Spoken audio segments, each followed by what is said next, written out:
I welcome you in 13th lecture relating to technology transfer through strategic alliance and joint venture.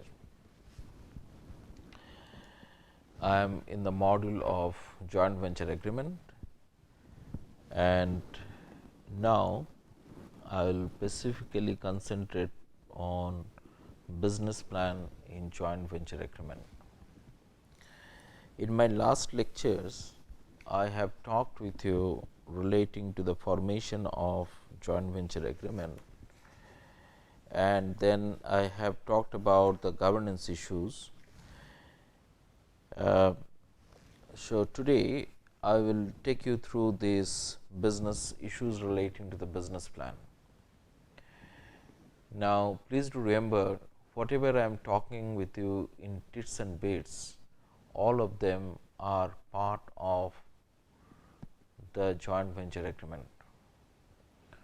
So, as I told you before, let me repeat, you can have a single joint venture agreement wherein you put all the things which I am talking with you, or you may have number of small agreement which is a part of umbrella agreement. And I will suggest you to go for the second option, because this give you a more opportunity to do the amendment if the situation arises. And in case of the joint venture, it is always seen that whatever you have conceived at the beginning of the joint venture, it possibly do not continue in the similar manner. So, you need to have a kind of a flexibility inbuilt within the joint venture agreement itself, which will help for dilution of existing venturer stake. At the same time, it will facilitate the new venturer to join the joint venture. Now, let me take you through the business issue or business plan in case of the joint venture. And as I was opening with you that, see, it is always very difficult to have a very consistent plan of business throughout the subsistence or throughout the life of the joint venture. So, it is often very difficult, or for that matter very critical, to define the scope of the business in joint venture.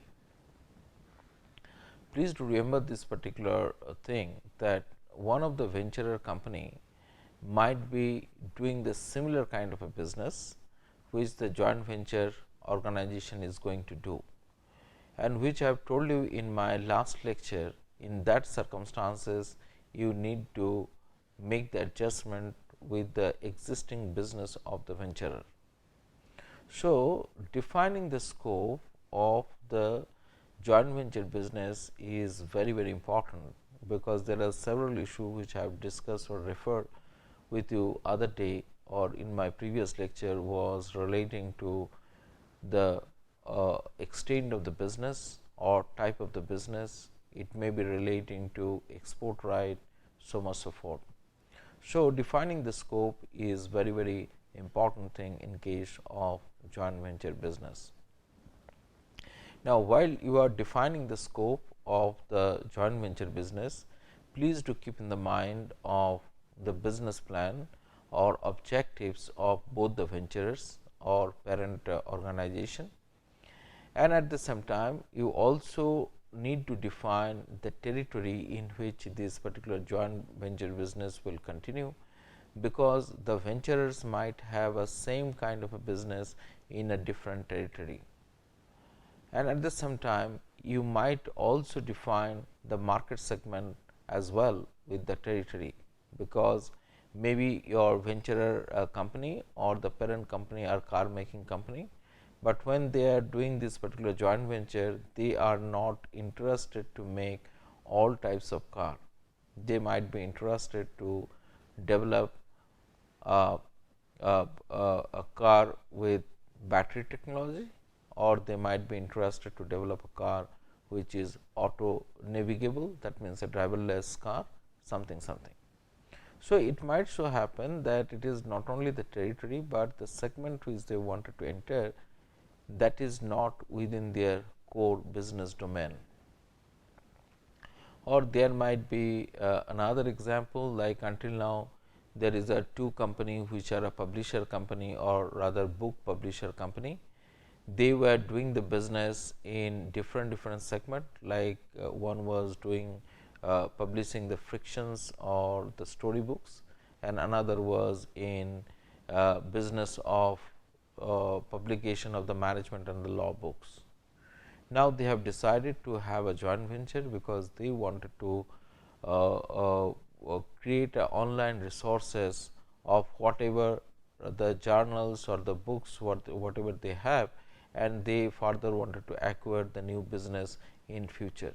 So, herein you can find that though they are in a publication, but they have chosen a separate segment, and wherever they are going to publish this online material, it might not be same business place where they are doing the business at present.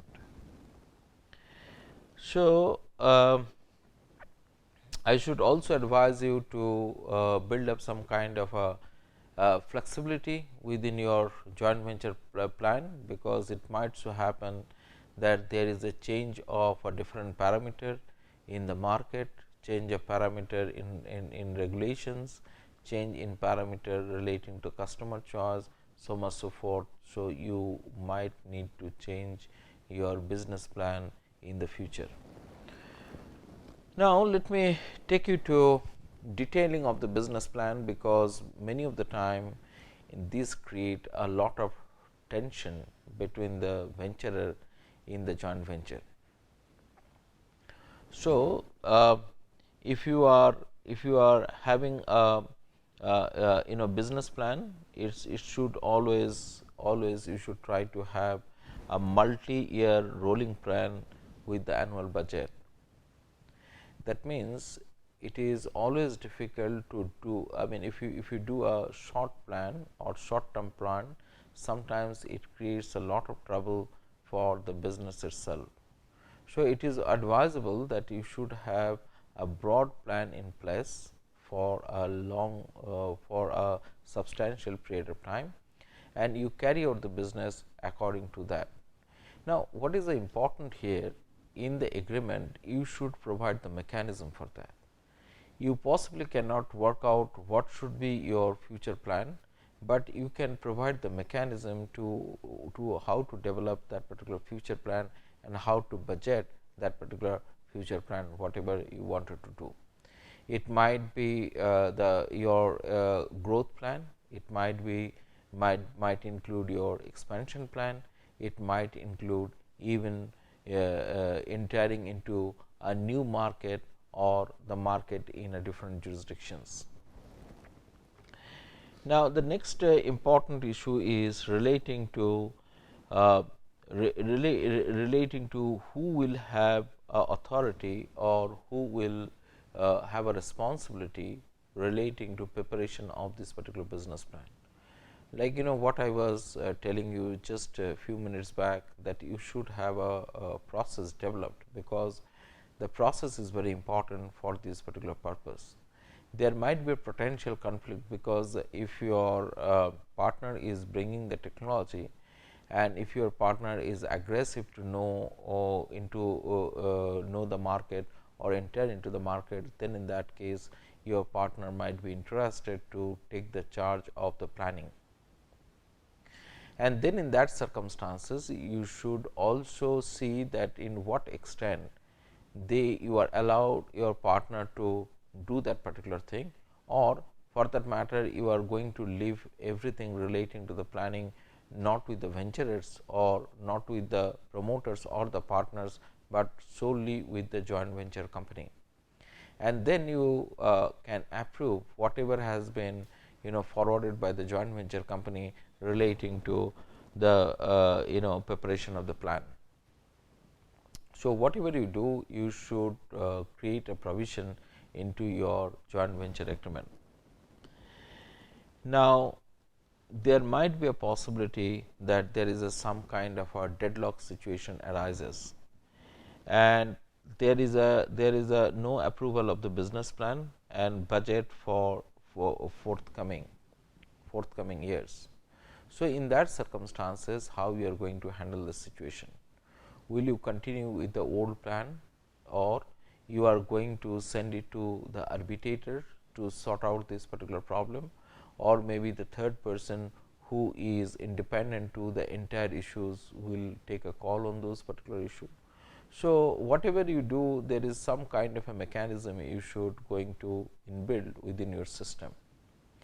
Relating to these issues further, I am going to discuss in the under the heading of the dispute in this particular lecture itself, because there might be a possibility that you are totally in a deadlock scenario and nothing is moving.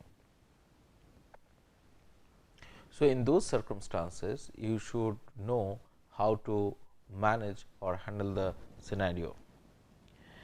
Now, the next important thing is that a fundamental decision to what extent the profit should be reinvested and profit should be distributed need to be taken by the partners themselves.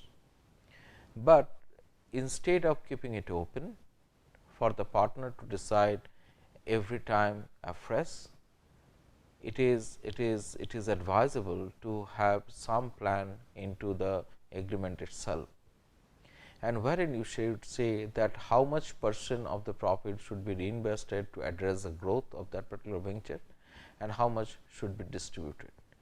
Even sometime you might decide that for some years you are not going to take any kind of a profit from this venture, from the venture itself. So, whatever the profit the venture makes, that particular profit they are going to invest into the venture itself for the purpose of the growth. So, instead of creating a liability or borrowing the additional fund from the outside, whatever the profit you are making, you are using that particular profit for the growth of this particular venture.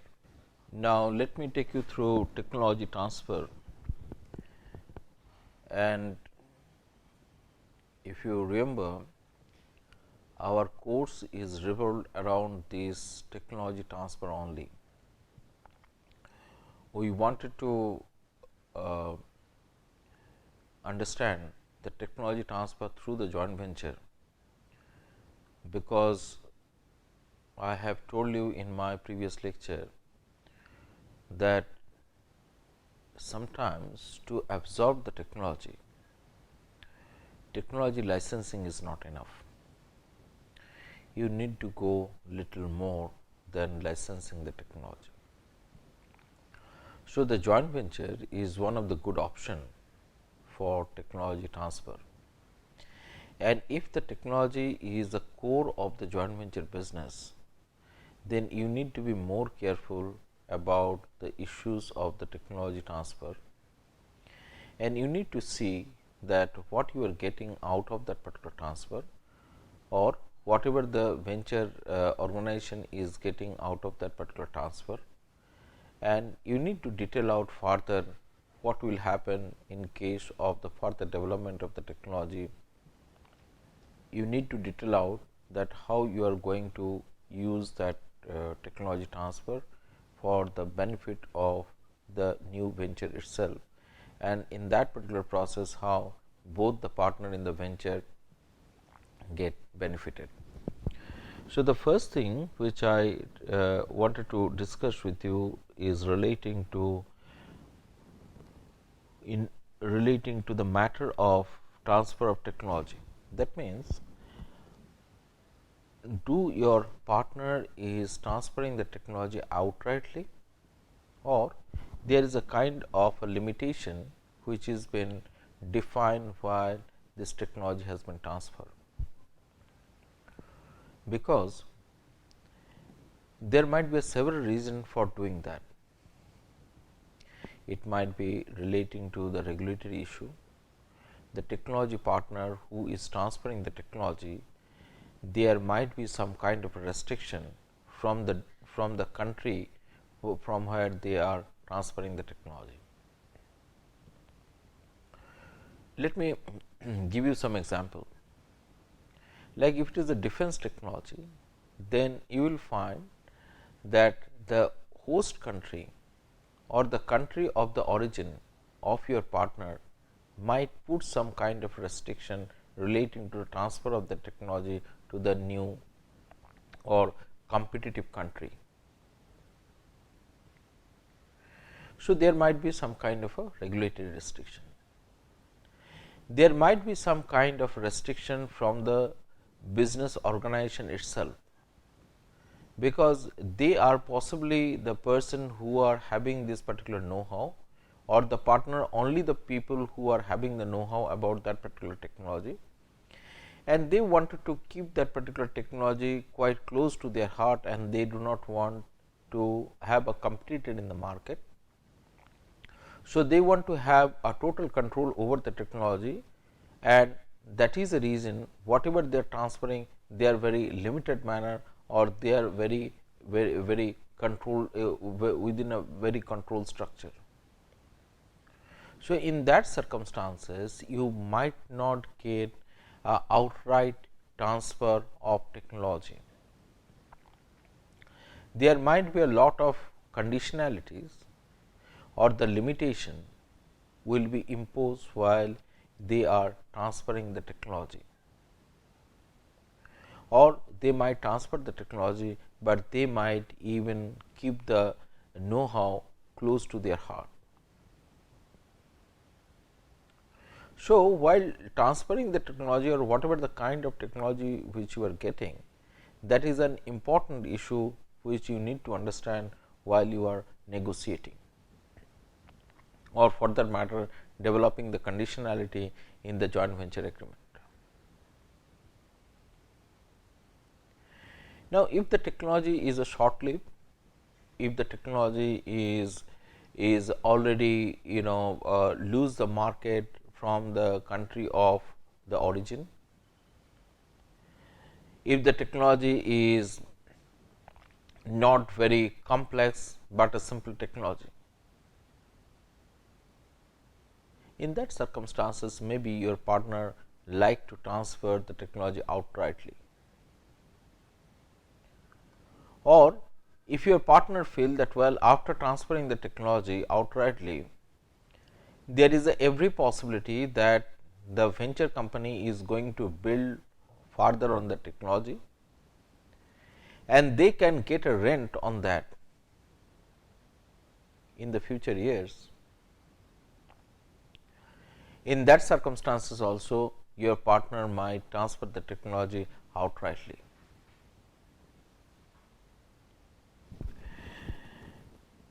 Now, there is a few standard terms which we generally use in case of the technology transfer, which is called exclusive or non-exclusive. That means, the transfer agreement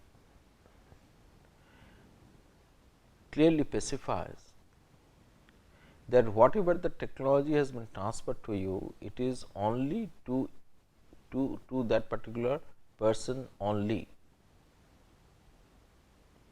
It cannot be transferred to another person. But many of the time, when the parent company, that means the company which is holding the technology, having an ambition to entering into the different market and creating a joint venture or going for a strategic alliance, they might not be interested to give you a exclusive license, because the ambition of the parent company is to enter into the different market through the local venturers or through the local partners, and if necessary that particular technology may be customized for the purpose of that local market. So, in that circumstances you might not get exclusive license. So, whatever the venture organization which is incorporating out of this particular joint venture agreement, they might simply get a non-exclusive right. So, whatever the kind of right you are getting, either exclusive or non-exclusive, over the technology which has been transferred to you, either with a boundary condition or with not with a boundary condition, you should clearly understand that. I generally advise the people that before you sign a joint venture agreement, you should do a clear technology due diligence to understand the depth, the life, the value, the extent, the liability which is attached with the technology. Now, while they are transferring the technology, you need to also follow some kind of a process which give kind of protections to the organization who is seeking the technology. And you might have heard about the technology escrow account, wherein the person who is transferring the technology, he sent all the information of technology as well as the know-how, and the person who is acquiring the technology, he gives the consideration whatever has been agreed upon. So, my advice will be, while you are getting the technology, you should be clear about what you are getting and in what process you are getting. Next important thing in case of the technology transfer is negotiating the territory, and I believe I have touched upon this particular issue several times in my previous lecture when I talked with you relating to the export right, when I talked about the same company producing the product in a different market. So, to avoid the future conflict or to avoid the restriction, any restrictions on the development or growth of that particular technology,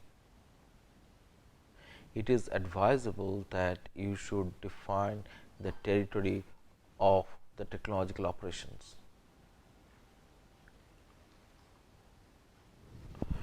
Then you possibly require to decide about the method of payment.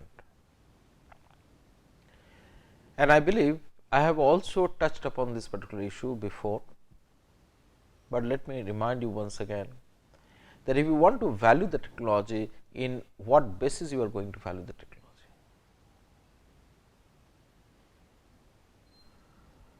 And if you are valuing that particular technology or based on certain standard method, then in that case how you are going to compensate that valuation. Are you going to make this valuation in terms of the royalty? Are you going to make this particular valuation in terms of royalty plus profit sharing? Are you going to issue some kind of credit instrument like bonds or debenture against the value of the technology which has been transferred? Are you going to give a particular class of equity? Now, again the payment method is not as simple as we are discussing. it might be regulated by the FDI policy of a particular country. It might be regulated by foreign investment policy of a particular country. So, you need to be careful about this particular method of the payment, and also you need to discuss about that the procedure and the duration of the payment. Now, you might decide that we are not going to make any upfront payment, but we are going to make the payment as the organization goes.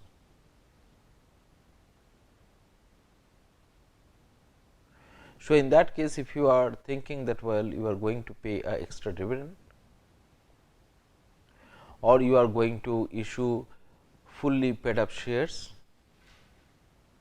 or fully paid up debenture. So, whatever you decide, you need to decide, and you need to create a provision in your joint venture agreement. Now, next important issue is that who is going to own if you make a development on the technology which has been transferred, or the improvement which on the technology which has been transferred.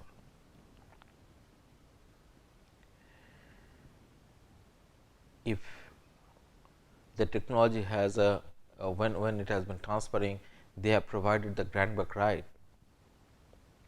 then maybe you need to continue giving the rent to the parent company or the partner who has brought the technology. But again, some of the issues relating like this might hit the regulation of the fair market regulator. They might not allow you, or the Competition Commission of India might not allow you to have a grant back clause in your agreement itself. Now, these ownership issues are very important. If some of your partner who has brought the technology want to dilute their stake, or they want to exit that particular company, then there should be a procedure in place to understand, to value, and to see that how this particular ownership can be adjusted against the new scenario. Now, next issue relating to the technology is if there is a exit by one co-venturers, other continue, which I was just discussing before in case of the dilution of stake. You need to have a procedure in place. You can compensate in monetary term, you can give kind of a non-exclusive right, or even you can have a position, you can have a provision to purchase that particular technology from this particular venturer.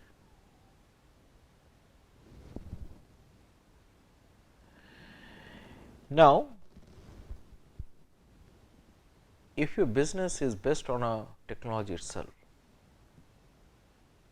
and in certain point of time you find that situation arises where there is no other option but to terminate the agreement between the venturers.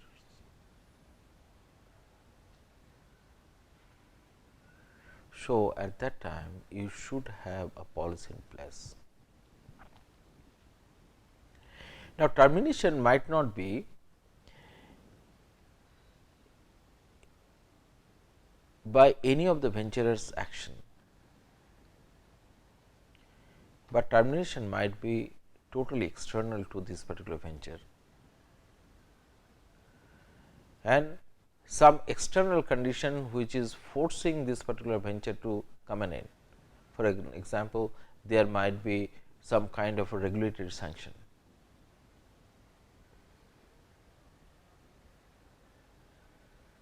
So, then in that circumstances you should understand that how you are going to protect the know-how, how you are going to determine about the ownership, as I have talked before, who is going to continue this with this particular technology.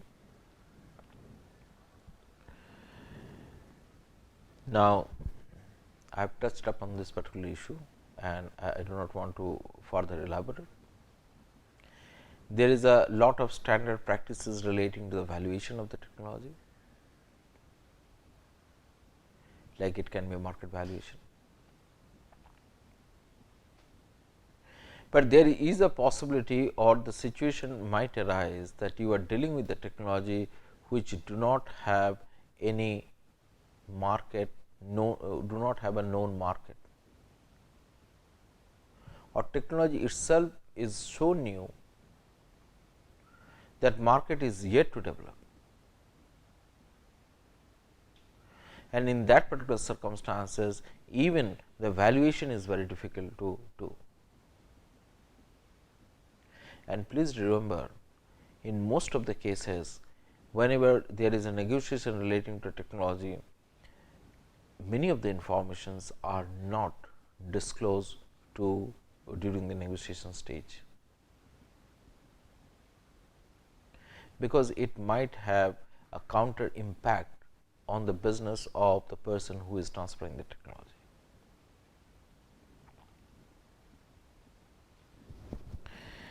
And as I referred to you that there might be antitrust issue or maybe the competition issue, you should be careful relating to technology transfer.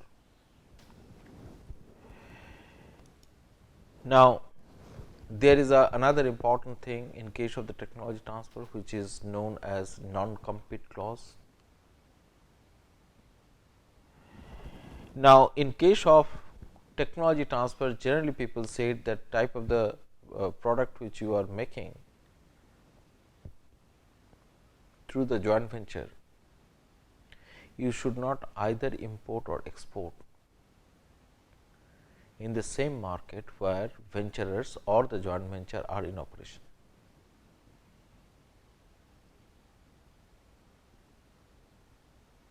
Now, if that is so, then in that case you should have a duration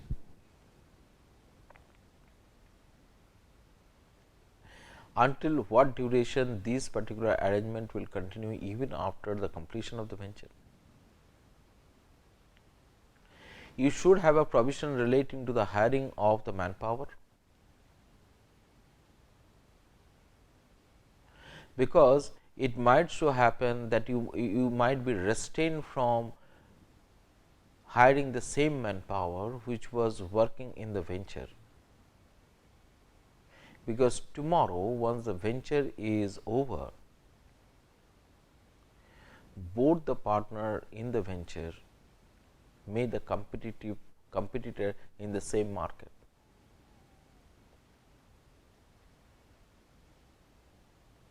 So, you need to sort out this particular issue in your agreement. Now, next important issue is relating to the distribution of the profit. I have talked about how to reinvest for the growth of JV. Then there is a issue relating to duration of investment.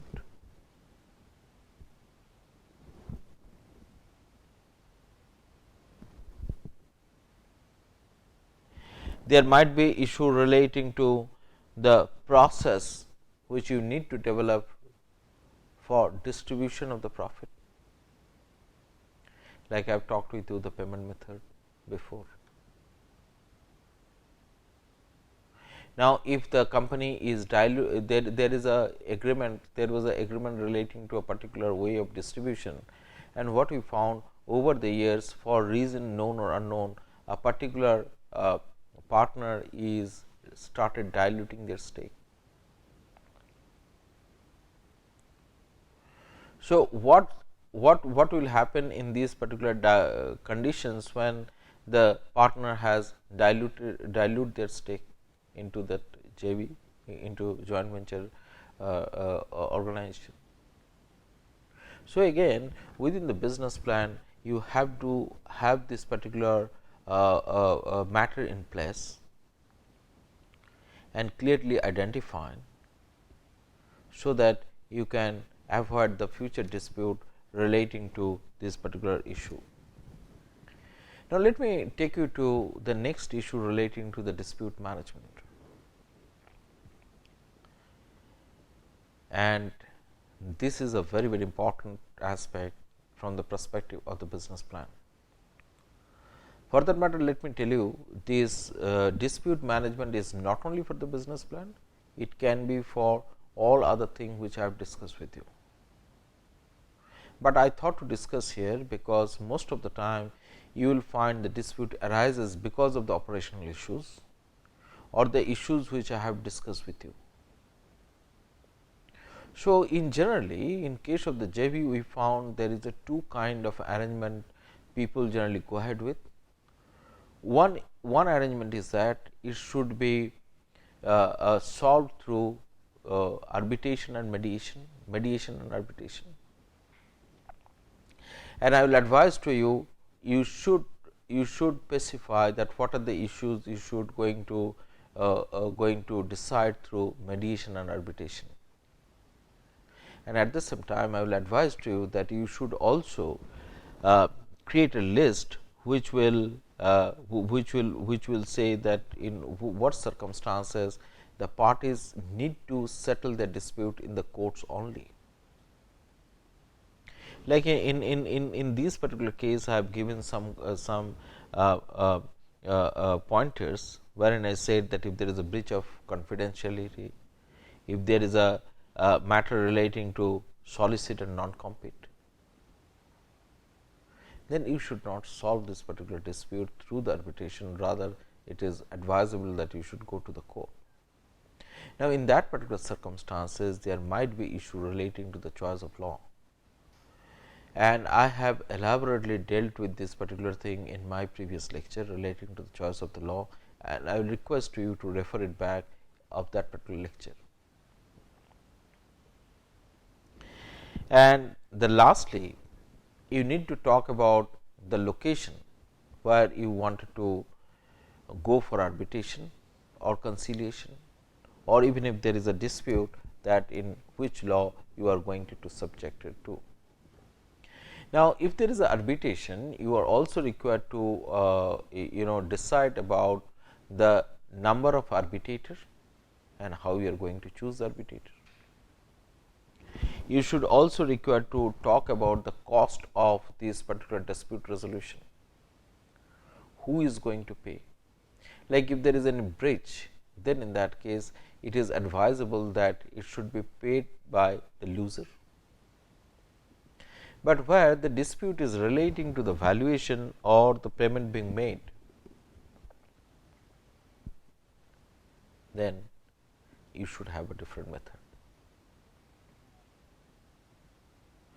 You also talk about if there is a particular conduct the arbitrators are need to follow. So, the dispute management is one of the very, very important aspect of the business plan, and I should suggest you that you have adequate plan in place relating to the dispute management. Thank you.